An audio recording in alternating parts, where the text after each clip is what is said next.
नमस्कार, स्वागत है आप सभी का फ्रंटलाइन 24 में। मैं हूं आपके साथ साहिबा सिंह। खबर की करेंगे शुरुआत। बेगूसराय में राज्यसभा सांसद राकेश सिन्हा ने इंडिया गठबंधन में सीट बंटवारे को लेकर मचे घमासान पर हमला बोला।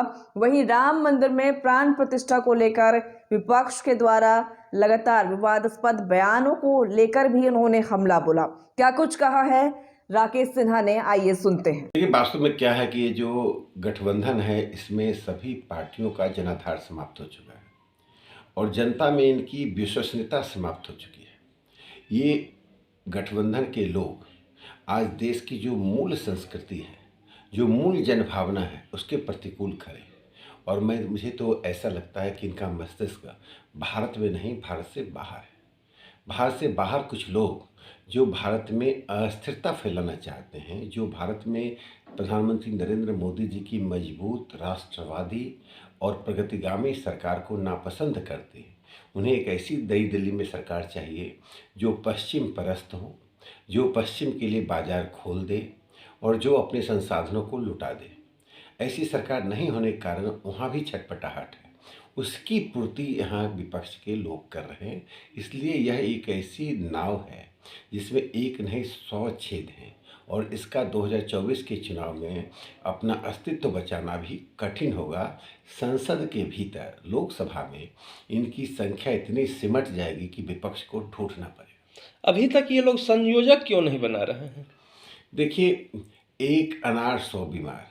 एक तो इनकी कोई भविष्य नहीं है और ये इसके अधिकांश लोग भारतीय जनता पार्टी को टकटकी से देख रहे हैं।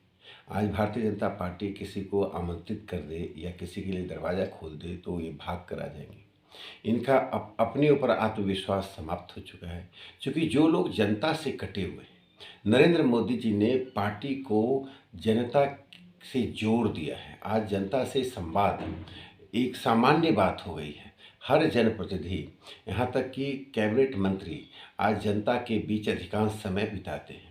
ऐसा भारतीय राजनीति में पहले कभी नहीं देखा गया, बल्कि विश्व की राजनीति में, किसी भी लोकतंत्र में जनता और जनप्रतिनिधि के बीच यह निरंतरता के साथ संबंध एक अपवाद के रूप में भारत में स्थापित हुआ है। इसका कोई विकल्प है ही नहीं।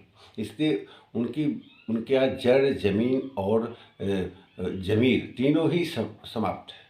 असल में राजनीति दिवालियापन जब आ जाता है तो मस्तिष्क सही दिशा में काम नहीं करती है।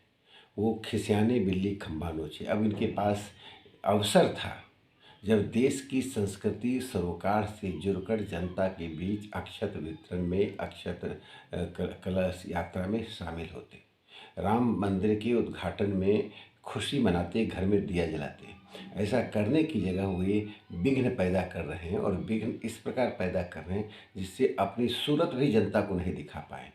वो जिस प्रकार की राष्ट्रीय जनता दल बयान दे रही है वो दिखाता है कि लालू यादव, तेजस्वी यादव का इस देश की सांस्कृतिक विरासत में, इस देश के अध्यात्म में और इस देश के धर्म में आस्था नहीं है। यदि होता तो ये इस तरह का बयान नहीं देते।